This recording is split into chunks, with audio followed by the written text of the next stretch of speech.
Order the executive committee meeting Wednesday, May 21st, 2025 at 9 a.m. We'll start off with a roll call. Mr. Hess? Ms. Polk? Present. Mr. Seroy? Ms. Weber? Ms. Parker? Mr. Carrico? Present. Mr. Featherling? Present. Mr. Kirkstra? Present. Mr. Hunter? Mr. Smith? Ms. Foster? Mr. Ashcraft? Ms. Monday? Mr. Alexander Hildebrand? Present. Mr. Long? We do have a quorum. We have a quorum, and then can I have a motion to allow Featherling and Carrico in via Zoom? First by Hunter, second by Seroyce. All those in favor say aye. Aye. All those opposed, same sign. Motion carries. I do not have anything under public comment or presentation, so we'll move on to the approval of the minutes of April 16th, 2025. Can I have a motion and a second to approve the minutes? Polk. First by Polk, second by Weber. All those in favor say aye. Aye. All those opposed, same sign. Aye. And then can I have a motion and a second to amend the agenda to move schools, Dr. Patricia High, right after the approval of the minutes? First by Weber, second by Monday. All those in favor say aye. Aye. All those opposed, same sign. Motion carries. Welcome, Dr. High. The floor is yours. Good morning, everybody. I'm coming to you from Champaign, so I really appreciate you guys allowing me to do this via Zoom because we do have an Area 4 meeting today. As you can see in your packets, I kind of broke down the Iroquois-Kankakee Regional Office of Education core functions. I just kind of want to introduce each executive committee meeting, what the functions of the regional office is. A lot of times everybody kind of gets confused of if we're actually a school district or not. So I kind of talked through, again, ICANN's an agency that serves as a liaison between the Illinois State Board of Education and local school districts. Our mission is to support and enhance educational services, ensure regulatory compliance, and promote student achievement through both Iroquois and Kankakee counties. I think ICANN plays a vital role in maintaining educational standards, supporting school districts, and fostering academic success across the state. It's kind of a crucial link to implement statewide educational policies at the local level to ensure consistency, quality, and accessibility for education in both Kankakee and Iroquois County. My role as regional superintendent is to perform regulatory functions directed by Illinois School Code. These functions encompass official advisor and assistant to school officers and teachers in the region. And then at other executive committees, I'm going to talk about each core function, such as the regulatory compliance, the professional development, student services, fiscal and administrative support, conflict resolution, student safety, and facilities oversight. Does anybody have any questions? Any questions for Dr. High?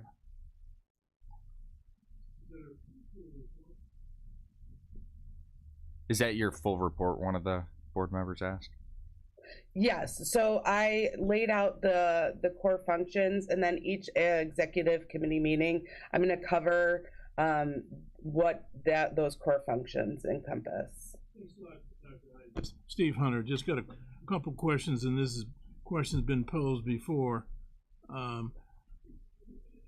Regarding the state report cards, state report cards for 111, and I know that there's been some issues with other districts as well too. You know, what is your office doing to address that problem? What kind of remedial steps are taken to address the poor report cards that District 111 has got?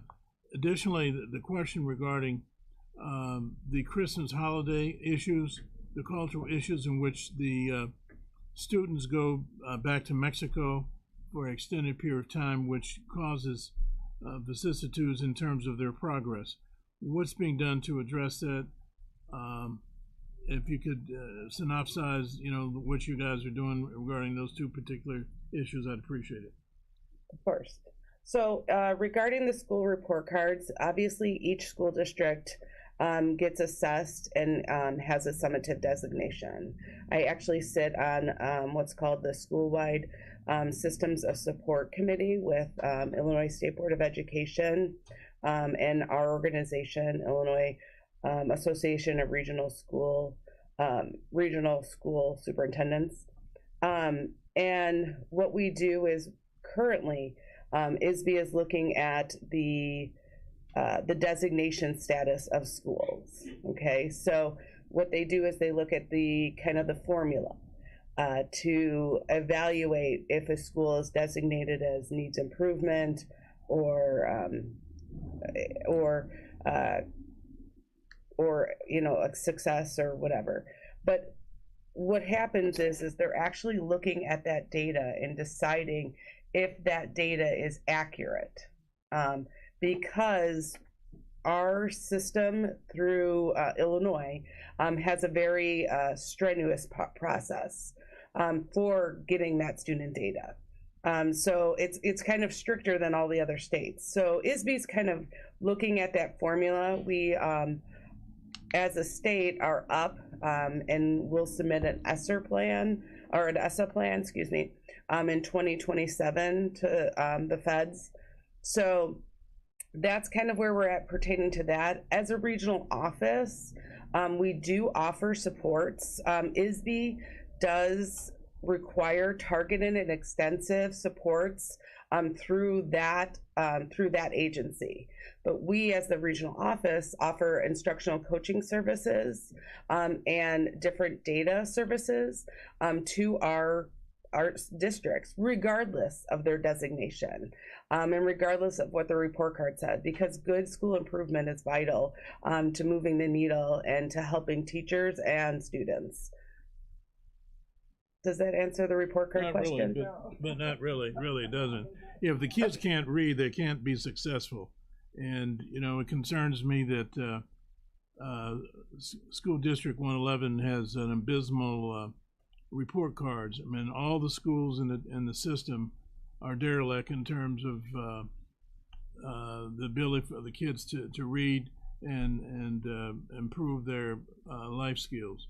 But we are not going to solve everything at this meeting here, but we'll have some discussion on it.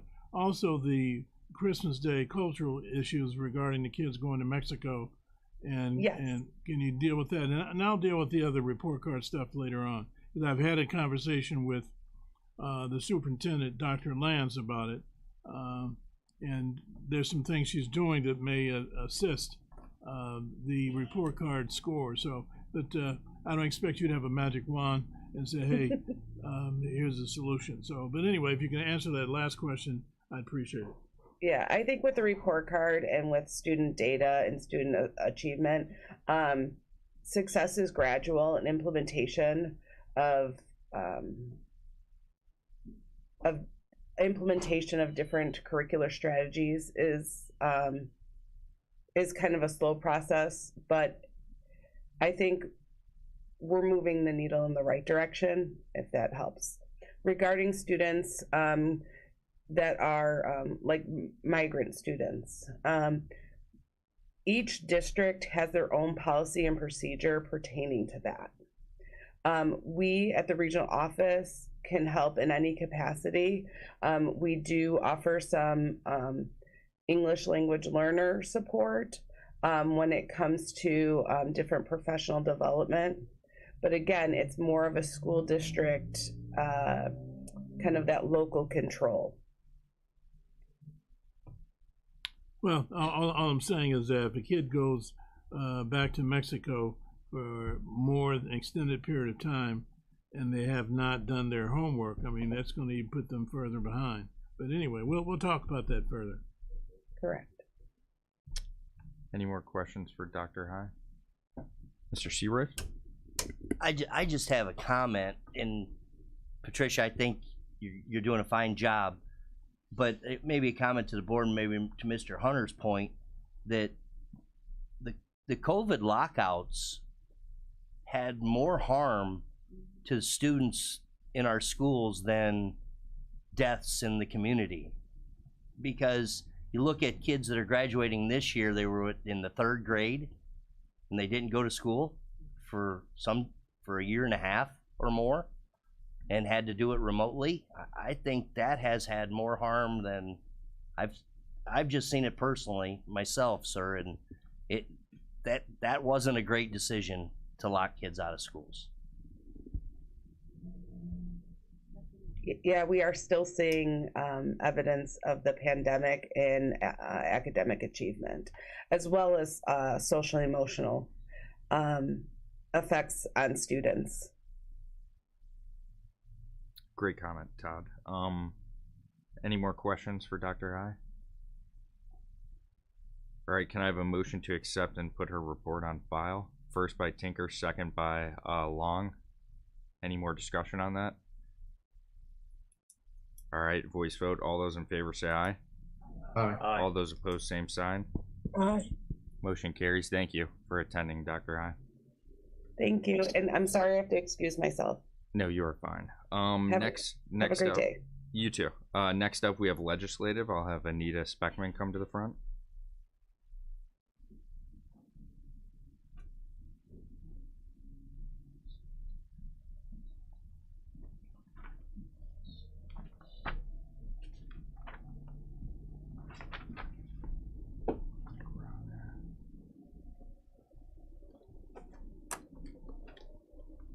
Morning. I had forwarded to Matt a brief report of kind of where we're at in the legislative session. As most of you are, I'm sure, aware, that ends on the 31st, Saturday, so we obviously expect to hear something following that. There's been a little bit of movement on some bills, very minimal and non-impact to the county. I reached out to both UCCI and Representative Haas's office, and there were a few bills that are in there that are expected to be part of what gets passed. One having to do with the U.S. flag flown at a courthouse. It can be flown on the grounds rather than on the roof, as the law currently states. Utility poles can be used by local governments for public safety equipment, except red light or speed cameras. So I'm not quite sure what that would be, but that is out there. And then there is something, now these are not finalized yet, amends all the local government acts so that if you have a secure web-based platform, you could automate, allow web-based signatures. So it is something I use currently for, let's say, most commonly, I use it with the federal government on loan forgiveness. I do a lot of those for our employees because they get credit for public employment. So we get those on a regular basis. And anything with our insurance company goes by Secure as well. So there are out there, Jackie, Representative Haas, her office confirmed Tom Latham's comments during criminal justice restricting the use of probation fees, and hopefully there are 2 bills that have passed out of committee that would let the fees be used for vehicles and computers if they're used for home visits. So Tom is, Mr. Latham is hoping for some help there as well. UCCI indicates they are active in budget negotiation, advocating for increasing the local government distribution fund, which is the fund by which we get a certain percentage of state tax. So hopefully there's some movement there about what percentage of that we would get. And we don't have any details and are not likely to see anything until after Saturday. Any questions for Anita? And then I'd like to add, I've talked to our lobbyists, and we've Secretary Osmond recently retired from IDOT, so I've asked them to create a relationship with IDOT because they're beneficial for a lot of road projects, and it seems as though that's already paying off because we've received over $900,000 for the road improvement project on IDOT or on 9000 Road. So I'm happy to know that they have created that relationship and we've received, that money. So I thought that would be a good update on the lobbyist portion. And then I guess we might as well do your monthly update. So I will ask for a motion and second to amend the agenda to put the county administrator after legislative. First by Hunter, second by Long. All those in favor say aye. All those opposed, same sign. Motion carries. Okay, currently we have 8 positions open, so a big decrease. There were 13 positions open a month ago, so we've done some hiring and been able to remove a lot of positions that were open there. Again, we have the state's attorney's attorney sitting out there that's really been stagnant for quite some time. All the summer interns for highway have been hired and those have been removed. We've had a couple openings in maintenance this month, one which has been filled, and then just 2 came up this week. So there's some movement there that we're seeing with some changes. So overall, right now, we don't have a lot of positions opened. In our planning department, there is a transportation program manager position, which is over a month old, 2 months old. That was March 14th that was posted. Other than that, they're pretty relevant or pretty current positions. New hire orientation will be tomorrow. As of yesterday, we had 6 reservations, so not a lot, but we typically see that as you're rolling forward. You look at what your openings are or what your last month's hirings were, and obviously that turns into how many we get in new employee orientation. So that will be held tomorrow, and Joanne and I handle that process. And coming up, Jackie Haas's job fair is scheduled for Wednesday, June 11th. That will be at Casey Hall from 9 to noon. So I did get our reservation confirmation, and we will have a table right next to the sheriff's department. So we'll be along the north wall this year. Last Thursday, the 15th in Tinley Park, our insurance company, ICRMT, held their employment practice liability seminar. That was all day, and the attorney that represents the county in our employment legal support really presented almost all day with the exception of 1 hour. And it was jam-packed it started at 8 and went till 4. We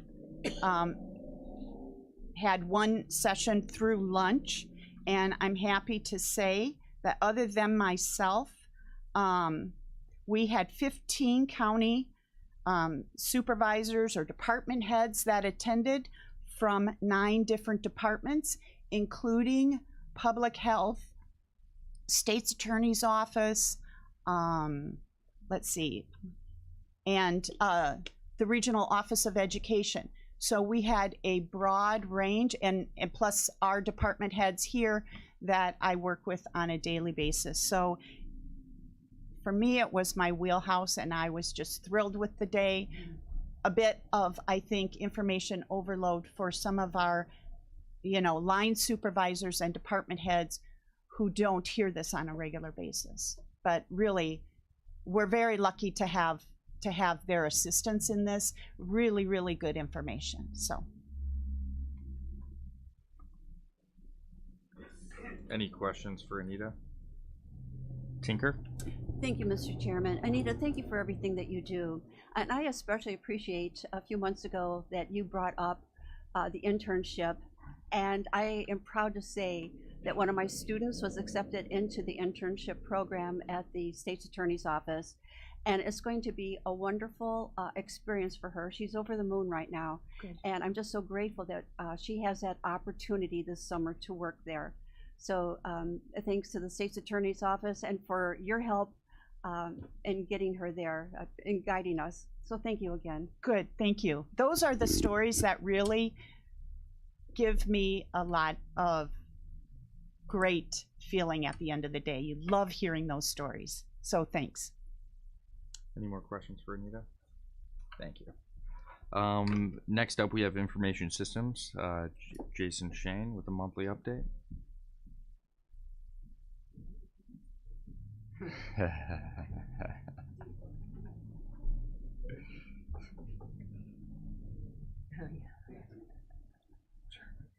Morning.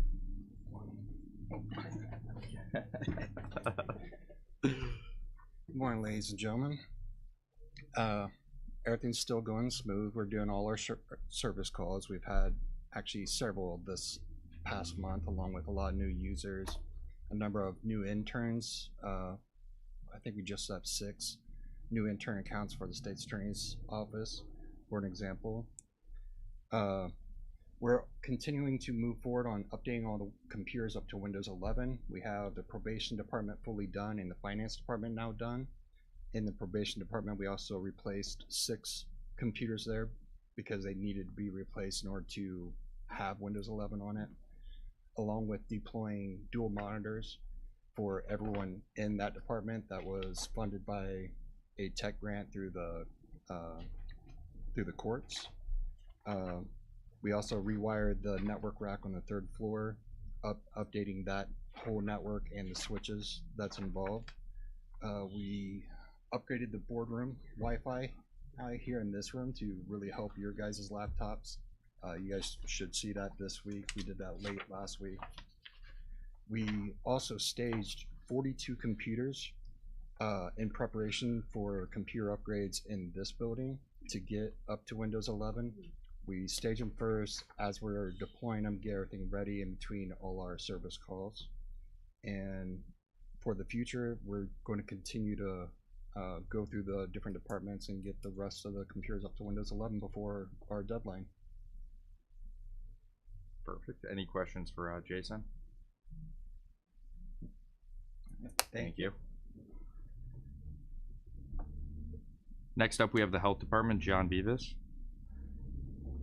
With the administrator's report, can I have a motion and a second to put that on file? First by Hess, second by Foster. All those in favor say aye. Aye. All those opposed, same sign. Motion carries. Welcome. Good morning. I gave you my report. It's in your packet. I just wanted to make a couple of notes in regards to that. Last month, the health department participated in over 9 events that were out within the community, including a Prevent and Protect PAP screening that we held at the health department. That bore the fruit of over 20 appointments that were scheduled for individuals to come in. And in a couple of occasions, we may have got some early detection for somebody. So that's one of the reasons why we did it and do it. So hopefully those individuals then will be guided into the next step that they would need to take for that. We were also at the Farmers Market Mental Health and Wellness Fest on May 10th. That was an event that we did, and there were a number of agencies down there also. Some of the upcoming events that we have here in the very near future, Riverside Mental Health Awareness Fair is May 23rd. We're going to be participating with a number of agencies there. The NAACP has asked to host another event at the health department. We've just received the flyer, I think has been finalized for that, so we're going to start sharing that on our social media. The topic for this one is men's health. It will be June 7th, that's a Saturday, and from 10 to 12, so 10 a.m. to 12 p.m. And my understanding is we're hosting the site for the event. They will be getting some providers to come in and talk about topics, obviously, as they relate more to the men. I'm excited about that because unfortunately, currently we don't really have any grants or programs specifically geared towards men. We do have, for example, WIC and family case management, which target women and the children. We have pregnancy genetics. We've got adolescent health. We've got Well Women's grants, but nothing specifically yet we've been able to pull into, the department in regards to men's health. So this topic is very timely. And if it's anything like what that first one was, as Mr. Hunter he was there at that first one. That one was Let's Talk Health, was attended by over 70 individuals, was very educational. So hopefully we can get us men to show up, because sometimes we like to procrastinate and drag our feet and not want to hear that. So, or at least maybe we'll get their spouses. So we'll see. So that's coming up on June 7th. And then we're also doing a car seat training at Moments Public Library on June 7th also. So we're doing 2 events that day. We are in full mode right now for either receiving or waiting with anticipatory breath the fiscal year 26 grants. Some of this has not been finalized by the state, so we've not heard everything yet. Some grants we have received and we might be seeing cuts. And then obviously within the federal government and the administration, there has been talk and or litigations going on with some grants that would impact us potentially in a number of agencies here within the county also. So we're definitely looking at that, following those, and waiting to see how that might impact any of our future programs, that we are performing day to day here for the fiscal year 26, which would start July 1. This is not uncommon over the years. Typically, there's a normal date range that grants fall into the bucket, I call it, and then we're able to fill them out and submit them, and basically the grants go from July 1 for us to June 30 of the following year. Sometimes they're early, sometimes they're late, and the expectations are if they're coming, we get told to continue to do the work, and they'll send the check in the mail. And they have followed through with that, but this is a very big time of uncertainty, so we are monitoring that. And then lastly, I am working on finishing up on our 2024 annual report, which would provide you all the opportunity and the public to see, the numbers of what our services were for 2024. Now that our audit is finalized as best as it can be at this point, we can put those numbers together. Unfortunately, I was unable to, there was not a quorum at our last Board of Health meeting for them to review and approve that package. So we're going to have to pick it up at the next month. So I'm hoping to have that information for you. It shows off what we did and the numbers. And then if there were any questions that you would have in regards to that, I'll be more than happy at that point to show that. Otherwise, you've got my report with the rest of that. I'll answer any questions. Questions, comments? Rosemary? Good morning. How are you? Good morning. I'm real excited you did not mention the health blood draw that's coming up for sickle cell anemia in Pembroke Township. Is that you? I thought that was part of the health department. It's on the radio. My apologies, I don't have the information for that. If there might be one of our grants that might be working on that. So I apologize. That's just an oversight on my part. Well, I think it's a good program because sickle cell anemia affects, Black people at a high rate, and it's going to be in the Black community at the Church of the Cross. Definitely. Okay. What date is that, Rosemary? Could you? I think it may be June 7th as well. Okay. Did anybody else hear it on the radio, WKN, this morning? No. All right. Was that Mayor Hodge?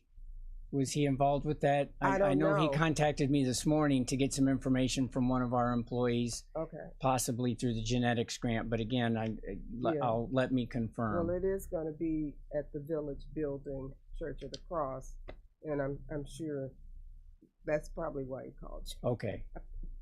Well, I'll definitely make up for this and help share that information once I get back to the office. If there's a flyer, we can post it on our social media for that too. And if it is through one of our grants that we are assisting with that, again, it's just an oversight. When I put some of this together, I don't get to talk to everybody, Yeah. unfortunately, every day. So my apologies again. Okay, no problem. Mr. Hunter? Thank you very much. John, again, just to reiterate, the last venue you had on health with 21, I think it's 21 healthcare professionals, and I don't have enough words in Thorndike's or Webster's to describe how successful that was. It was simply amazing. Had you talked with Nurse Jeanette Jones about publicizing the upcoming one on Channel 4 and maybe checking with Kankakee City? She hadn't mentioned that in regards to promoting it on Channel 4, but she just has recently, there was a correction that needed to be done in regards to the original flyer, and I know I got that this morning, so we can start to Yeah, I post had that. talked with her about corrections on the flyer, but if you could, make contact with her about making contact with maybe David Guzman, the mayor's secretary, and they could hook you guys up on Channel 4. I don't know if you're going to be able to accommodate more people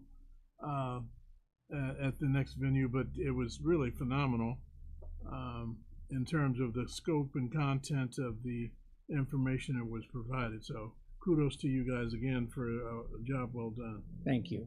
I will do that. Ms. Monday? Thank you, Mr. Chair. Good morning, John. Good morning. A question related to homeless females who are pregnant or with children. Do you see much of that coming into the health department seeking help? And if so, is there a referral source in place for homeless women and children that I'm not aware of? Well, that's a good segue for the IRIS program. So yes. However, I would have to ask the individuals who work within those specific programs, as individuals come in seeking services, they're giving us information, obviously, to be able to qualify for the certain programs to make sure that is sustainable and that everyone will be covered and protected.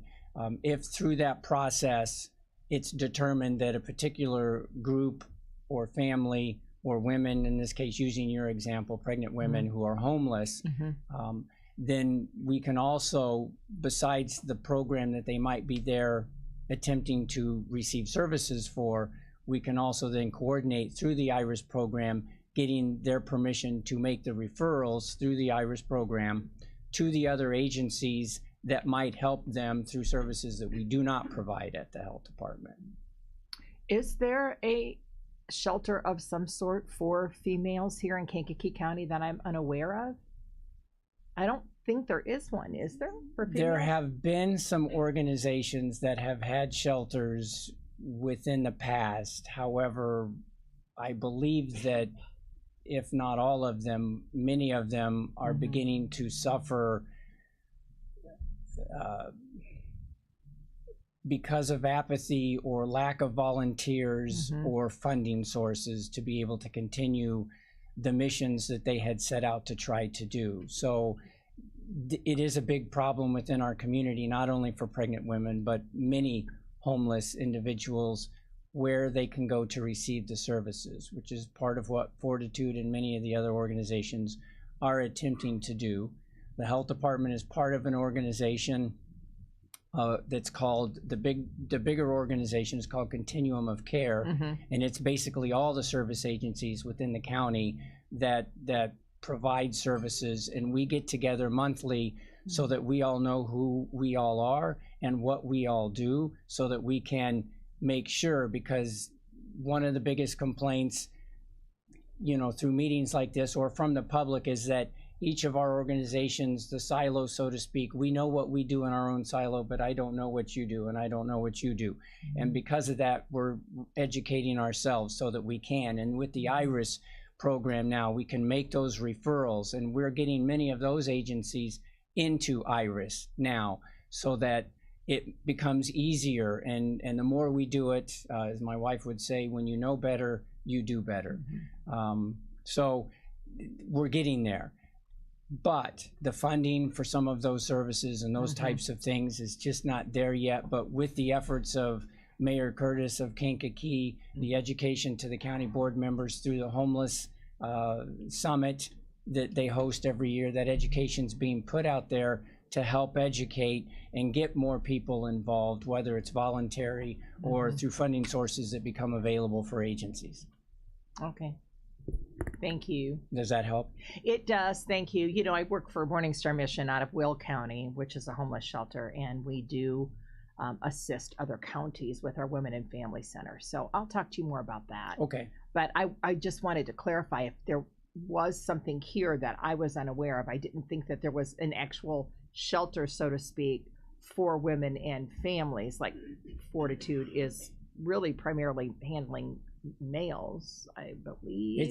It's all homeless, but it might be mostly males for now. But I know they do have females and families. Okay, so, and as they begin to expand in their new building, it's possible that that could increase. But Yes, definitely, and they're progressing very well in regards to, you know, those updates to be able to then open for more services. Right. Okay, thank you. Mr. Seabright?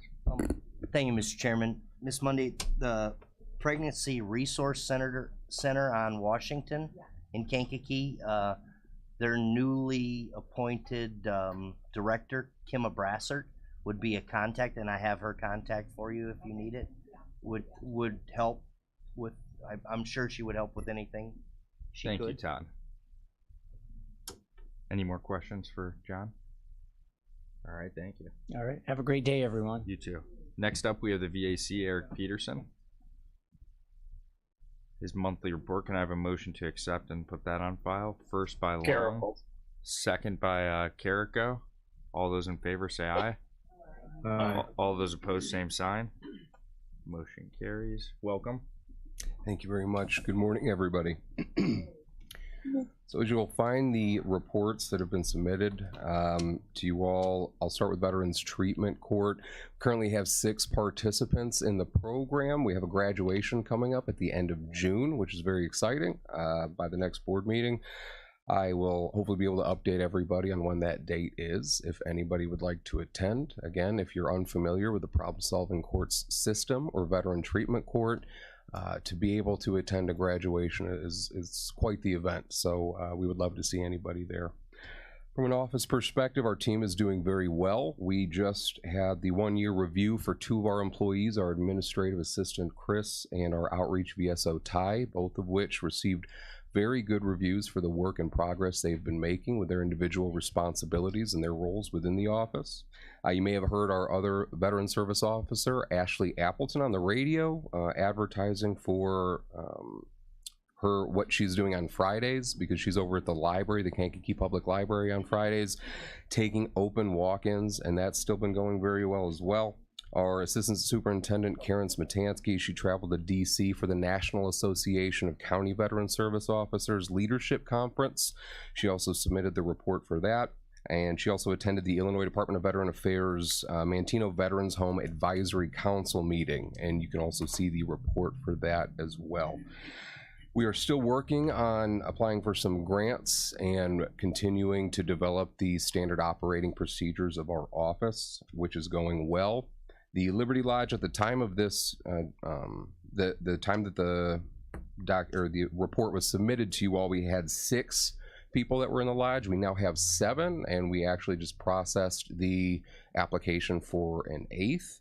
And to John Beavis's point about the continuum of care, the last veteran that we processed an application for found us through other organizations within that continuum of care. He actually showed up on the doorstep of the lodge last week, didn't know where to go or what to do, and within 2 hours, because of the network of organizations we have in this county, we had a roof over his head, a support system behind him, and a plan moving forward, which was, again, not because of one organization, but because of a lot of organizations and at least 4 years worth of work. And that's what it took to make those 2 hours happen. So it's just something that this entire community should be very, very proud of. In addition to that, we're also working on paperwork to return our bus to the state because we are not utilizing it as much as we would like to. So because of that, we've made that decision.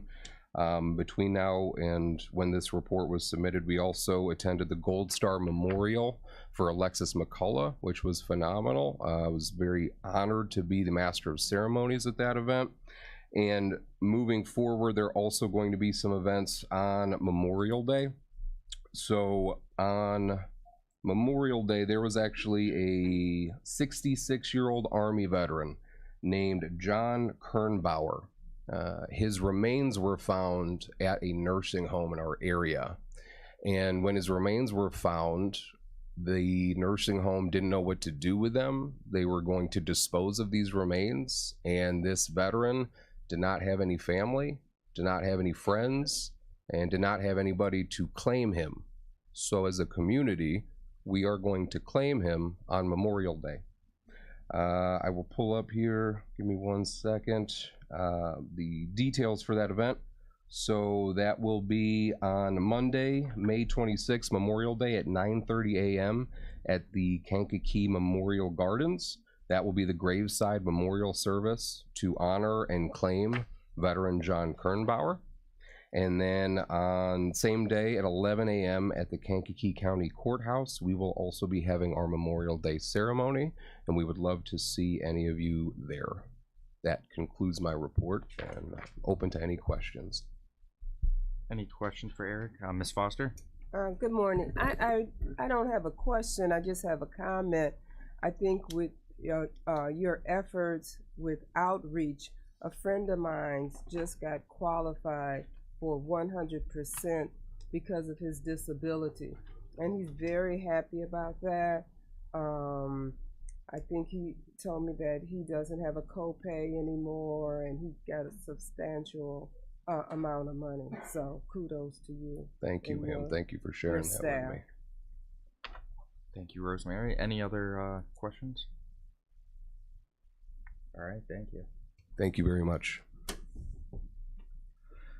Next up, under Community Services, we have the County Assessor's Monthly Report, Eric Blair.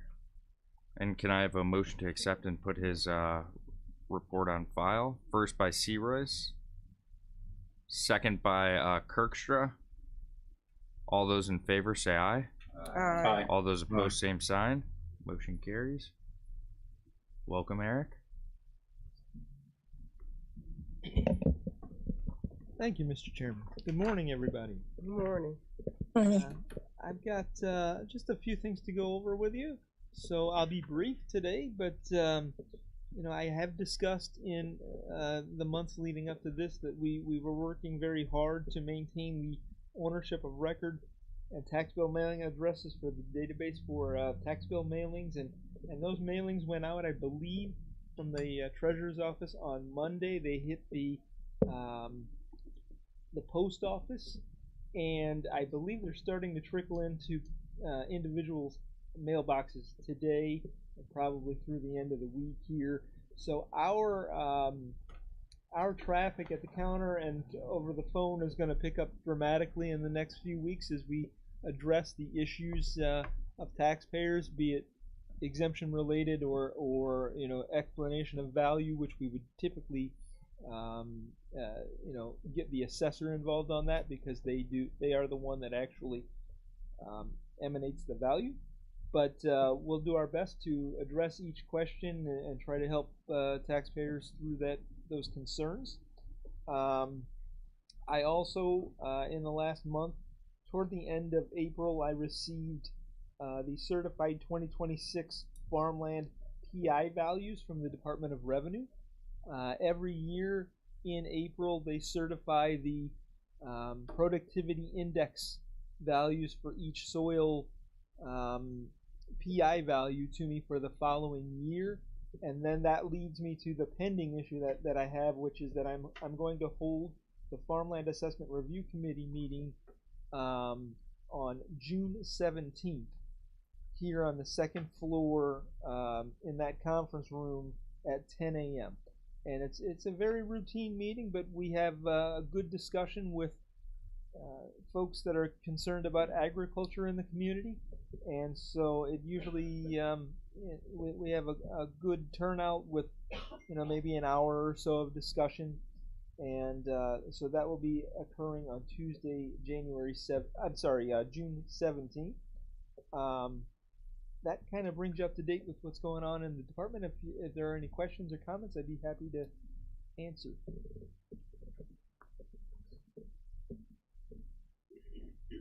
All right, thank you for your report, Eric. Have a great day, folks. Next up, we have the county clerk's monthly report. Dan Hendrickson, do I have a motion to accept and put that on file as well? First by Monday, second by Long. All those in favor say aye. Aye. All those Aye. opposed, same sign. Motion carries. Dan? Good morning, everybody. Good morning. I don't have anything. If anybody has any questions, I'll be happy to answer them to the best of my ability. Any questions for Dan? All right, thank you, Dan. I love this. Perfect. The recorder's monthly report. Lori's not here today, so can I have a motion to accept and put her report on file? First by Hunter, second by Monday. All those in favor say aye. Aye. All those opposed, same sign. All right, motion carries. And then we have an AWAC update by Tinker. Thank you, Mr. Chairman. Don't be shocked. I don't have a lot today either, but we're still working on our plans for AWAC. And just a reminder, here is my public service announcement to please make sure that all your animals have adequate water and shelter for the hot weather, and to get your cats spayed and neutered, because we're going to have an overload of kittens again that we don't need. So that was it today, Chairman. Thank you so much. Thank you, Tinker. Ms. Foster. Yeah. I have a question. What if you see like a stray dog running around the community hungry? Do you just call the county? Tinker, what's the normal protocol for that? What is it, in a municipality or is it out in the country? Out in the country. Out in the country, then it would be county, and I would call animal control for that. Okay.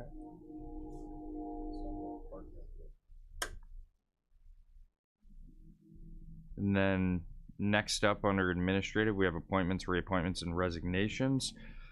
The reappointment of Jessica Andrade to the ICANN Joint Education Committee, reappointment of Christopher Curtis to the Will Kankakee Regional Development Authority, reappointment of Ira Sneed to the Regional Planning Commission, reappointment of Michael Maloney to the Regional Planning Commission, reappointment of Rick Manuel to the Regional Planning Commission, reappointment of Don Landwehr to the Historic Preservation Commission, reappointment of Jane Schwark to the Historic Preservation Commission, reappointment of Kathleen Slavin to the Historic Preservation Commission, reappointment of Jane Johnson to the Historic Preservation Commission, reappointment of Matthew Olszewski to the Kankakee Regional Land Bank Authority, reappointment of Joseph Nugent to the Kankakee Regional Land Bank Authority, appointment of Linda Fogarty to the Historic Preservation Commission, appointment of Sean Berry to the Grant Park Fire Protection District, appointment of Michael Bossert to the Board of Review, appointment of Angela Morey to the Will Kankakee Regional Development Authority, resignation of Cecile Loggins from the Kankakee County Housing Authority, and resignation of Shari Ebert from the Historic Preservation Commission. And then can I have a motion to combine and approve those? First by Hunter, second by Searice. All those in favor say aye. All those opposed, same sign. All right, motion carries. Could you repeat that? Rewatch the video on YouTube. Next up, we have the openings. One opening on the Animal Welfare Advisory Committee, and that's a shelter community representative. Two openings on the Historic Preservation Commission, an architect and a historian.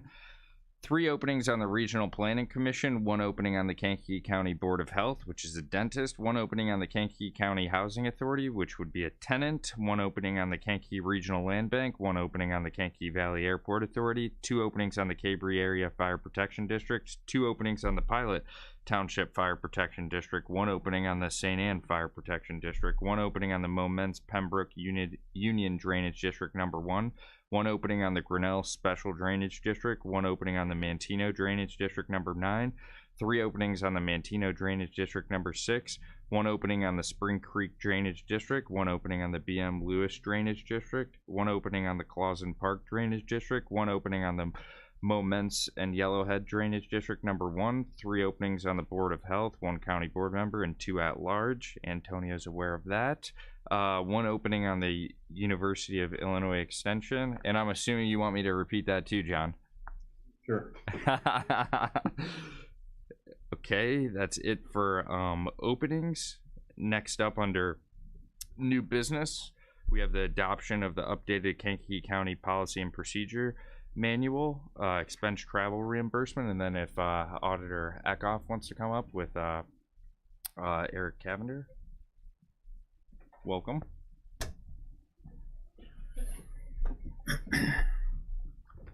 I'm out of breath. Right. Good morning to the committee and to the public. So I just want to give a brief overview of the reason why we have this updated policy before you. Since taking office, we've seen a number of reimbursement requests that have been submitted for over 100 days after the travel reimbursement or the travel has occurred. For example, most recently we had a claim that came through that was from October of last year, and that's nearly over 200 days after the travel took place. The updated policy gives a clear requirement that reimbursement claims must be submitted within 30 days of travel. The previous policy had no time frame of that. With the standardized meal reimbursement, reimbursements will still follow the Government Service Administration (GSA) per the per diem guidelines, which would also provide a standardized and location-based meal rates. This ensures the consistency and the fairness across all claims going forward. A QR code was added at that same page. I think it's page 3 of the in your packet, to make it easier for our employees to find the per diem allotments per that zip code. The policy also addresses a broad range of reimbursable expenses, many of which that are not clearly defined under the previous policy, some that were defined, but it gives you more context to it. This improves the clarity and ensures that staff knows what's eligible and what's not eligible. We also reference examples from the private sector and the public sector to ensure that these changes were appropriate. I would like to offer a message to everybody that this policy shouldn't hinder employees from traveling. This will only strengthen and help everyone understand what is allowable reimbursement, and clarify why they may be asked to reimburse the county if we don't find it allowable. I do want to thank Chairman Alexander Hildebrand and Vice Chair Long for allowing this to come to Executive Eric Cavender for his collaboration and everybody's support thus far. And when I heard that there was a claim, that was 200 days out, I knew that we had to look at it because that's just unacceptable, right? I mean, there has to be some timeline, some guidance to our employees, and I think re-looking at the policy and having Eric Cavender was a big help in creating this policy, and I think it covers all of our bases and makes it clear for the employees. So, and then Eric, if you have anything to add first. I will just say it's like the auditor said, not to discourage any travel or anything like that. It's really just to codify what the reimbursement procedure is to ensure the county is following best practices and make sure that we're approaching this with a fiscally conservative approach to our reimbursements of the employees. Mr. Hunt. Thank you very much, Mr. Chairman. Good job, gentlemen. Could you give me a response with respect to the last time this was amended? I think 2018, probably, or 2018 or 2020. Oh, really? Okay. Now, the 30-day compliance that you require, that's not concrete in terms of illness or vacation. No. my office will definitely be willing to work with anybody on a timeline, just because there was no timeline before. We've received multiple claims that have been past the 100 days, the 200-day threshold.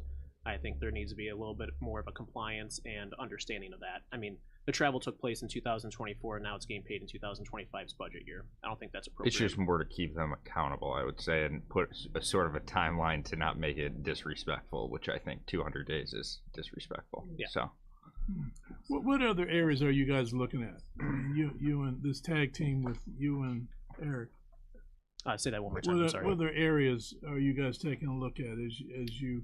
Any you've only areas... been in the office for a short period of time, and Eric's been there shortly in terms of his position, and Chairman Hildebrand has only been in office for a short period of time in terms of his new position. Seems like you guys are identifying some things that, and codifying some stuff that looks pretty good. My only comment is that collaboration and willingness to work together. Yeah, I think we have a great team here, and I'm happy to have these people by my side, so I appreciate them. Ms. Weber? Thank you for that. I noticed in the past, what came to our board was these claims for travel a lot of times. Are you saying your most recent experiences, you've settled them one by one? You know, I have one right now that we've been going back and forth for about 2.5 weeks. I won't get into the weeds of it at this point. It may come to finance tomorrow. I left it up to that department head. I said, it's either we agreed there was incorrect dollar amounts for travel. They used the 2025, even though it took place in 2024. A meal expense was, how do I say this in the nicest way, very inappropriate for the taxpayers to reimburse that meal expense. And that's what really fueled my fire to ask for a lot of changes in this policy. But to answer your question, every other claim that has come through the office regards to this have been taken care of, and it's been a respectful conversations both ways. The other is of all the employees that could travel, what percent do and what claims do you see? 10% or 25%? You know, that's very hard to say on a monthly basis. I would say it's probably closer to 5%. Yes. The two offices that will be most impacted is the state's attorney's office and the sheriff's department, because they have people going in and out and going to conferences.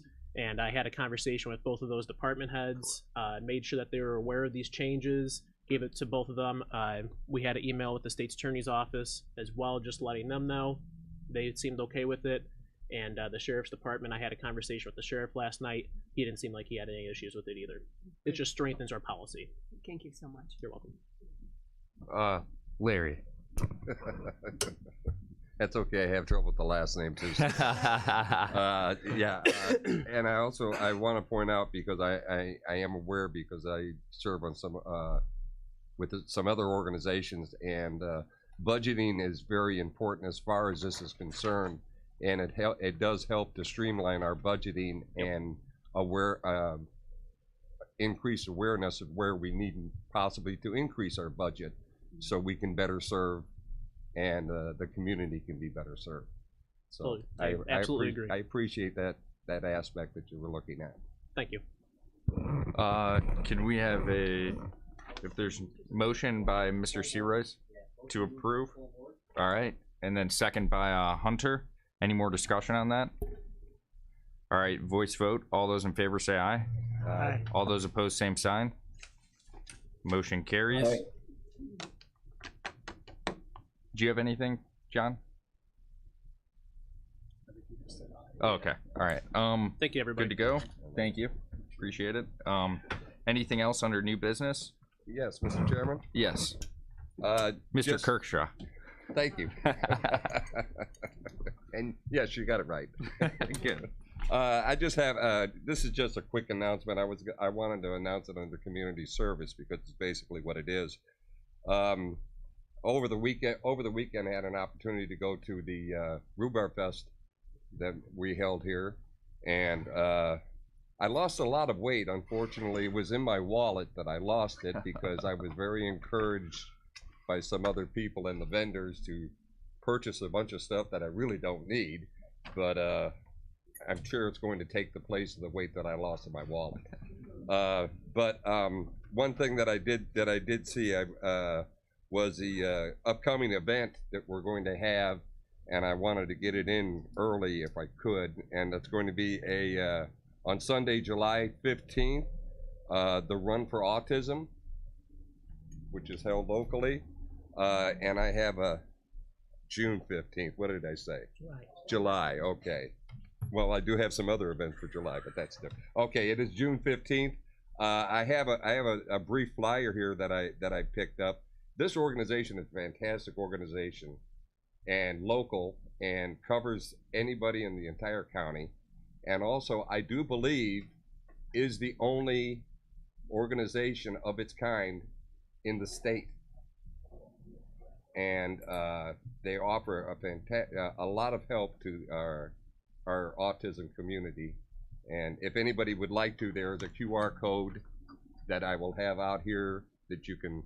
What's the name of it, just so we're all aware? The organization is the Merchant Street Art Gallery for Autism.